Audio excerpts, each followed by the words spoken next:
Jacob thought about Helen's offer for a minute. Staying over in a storm sounded logical, but sleeping within the same four walls as Sophie felt too soon for their relationship. He decided to decline the offer politely, but before he could say anything, Sophie and Dracon came in from the front door. Although Dracon seemed like a person with few emotions, he would go to hell and back for his daughter. Picking her up from the school after her extra classes, despite his busy schedule, was just one of the many examples. Helen walked over to her husband and told him, "I have asked Jacob to stay the night here because of the storm." "Good decision. This is Elder Frank's reign. It will probably last all night. It's best if he stays." Dracon nodded without hesitation. Jacob hesitated to express his opinion after both of them had told him to stay. He didn't want to insult them by rejecting their generous offer. He was sure that Dracon would give him a ride back if he insisted. However, Jacob didn't want to cause him so much trouble on a stormy night like this.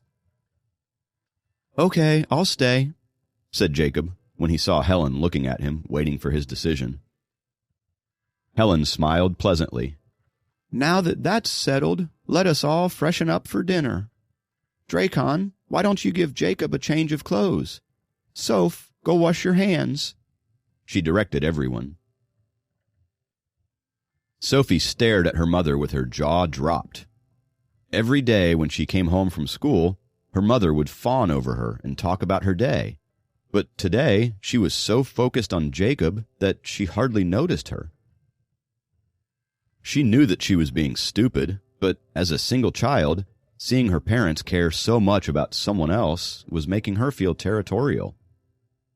She never had to share her things with anyone, let alone her parents.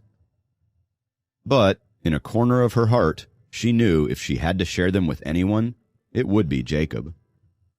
She was still surprised at how easily he had blended into their little family. So much so that her mother may have started to love him more than her. She went to her room to change and freshen up while thinking about everything that had happened since Jacob accidentally showed up in her life. By the time she was ready to go back down, she had decided to try and keep her petty thoughts aside. Downstairs, Jacob was also pondering over the same things.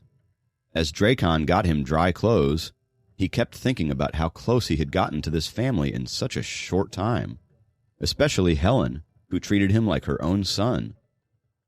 He wondered how these dragons were actually some of the most humane people he had met. "Thank you." Jacob took the pajamas from Dracon and went to change. It was a bit large, but somehow fit him. The four of them washed their hands and sat down for dinner. Jacob forgot everything else when he saw the delicious variety of food on the table. It had been a few days since he had had a home-cooked meal, which was his main attraction to keep coming here, other than his fiancée, of course. He had come to love Helen's cooking, and he couldn't wait to dig in. "Jacob, how are your tutoring sessions going? Has Soph shown any improvement?" Helen asked after they had started eating. Sophie looked up at Jacob nervously when she heard the question. She has never taken an interest in her studies, but her parents had high expectations of her. "There seems to be a great improvement in her grammar now," Jacob answered vaguely. Even after all his sincere efforts, she wasn't any better than when they had started, but he didn't want to disappoint her parents. "So, she is doing better at school?" Helen asked again. Jacob and Sophie looked at each other when she asked that because they were both afraid that she must have somehow found out about Sophie skipping school the previous day. Sophie was trying her best to send him signals with her eyes. She held onto her fork tightly in anticipation of his answer. "What happened? I just want to know if she will pass her exams or not," Helen clarified, seeing his blank face. Jacob sighed a breath of relief as he realized that she was completely unaware of Sophie skipping school. "Of course, she will pass. She has been working hard to get better grades," he answered. "That's good," Helen said, with satisfaction. She just wanted her daughter to graduate with decent grades. Jacob lied to Helen, not only for her happiness, but for his benefit as well. This was his chance to gain some respect from Sophie. Sophie looked at him with a smile, grateful to him for not ratting her out. Dracon caught the array of expressions passing across Sophie's face, but he kept eating his food without a word. "Sometimes I wonder if she will even graduate. She gets bad grades in almost every subject," Helen said after a moment. "Midterms are in a few days. I am hoping for her grades to get better by then. If it is not too much to ask, can you help her with other subjects as well?" Jacob certainly couldn't reject his mother-in-law's request after she had taken him in and always been so kind.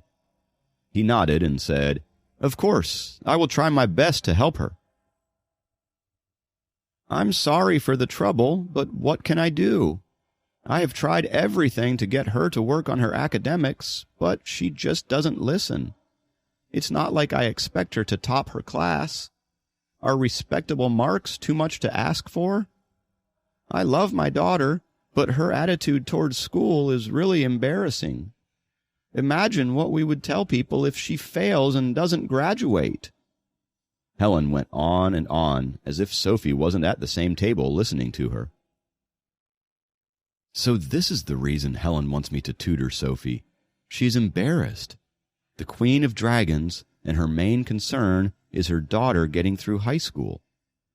Guess there is more in common between their tribe and humans than I thought," Jacob thought, as he tried to stop himself from bursting into fits of laughter right there.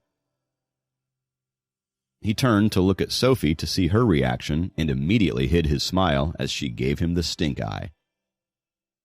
Sophie's face turned red as she tried to defend herself, but she came up with nothing. She knew she was bad at academics, but she never expected her sweet and loving mother to go on a rant, and that too in front of her fiancé. "It's okay, I'll help her," Jacob reassured her. He didn't know how he was going to help Sophie get good grades in a few days, but he wanted to try for Helen. She had always been welcoming, and this was the only way he could see to return her favor. Helen calmed down when she saw Jacob's assuring smile. She knew that she was leaving her only daughter in good hands. Jacob would not only take care of Sophie's studies, but also take care of her. The four of them ate together like a family. Even the heavy rain couldn't disturb the cozy atmosphere. Helen had to do most of the talking because, while Jacob kept replying politely to whatever she asked him, Sophie was too mortified to speak anything after her own mother's betrayal, and Dracon never spoke much anyway. With that, the dinner came to an end. As everyone got ready to get up, Jacob started wondering about the sleeping arrangements. He was waiting for someone to guide him, as he was still new to the house. His unasked question was soon answered. Helen suddenly looked at him and said, "Why don't you and Sophie go ahead and study in my studio after dinner, while I arrange your bed in Sophie's room?" Jacob choked on the water he was drinking and started coughing badly as soon as he heard his mother-in-law's proposition. Even Sophie, who was pretty uninterested in the conversation till now, looked up so quickly that she could have gotten a whiplash. Her jaw dropped for the second time in the same night as the tips of her ears started turning red. Please subscribe to the Pocket FM YouTube channel and press the bell icon for instant notification. Check out our channel for more such exciting shows.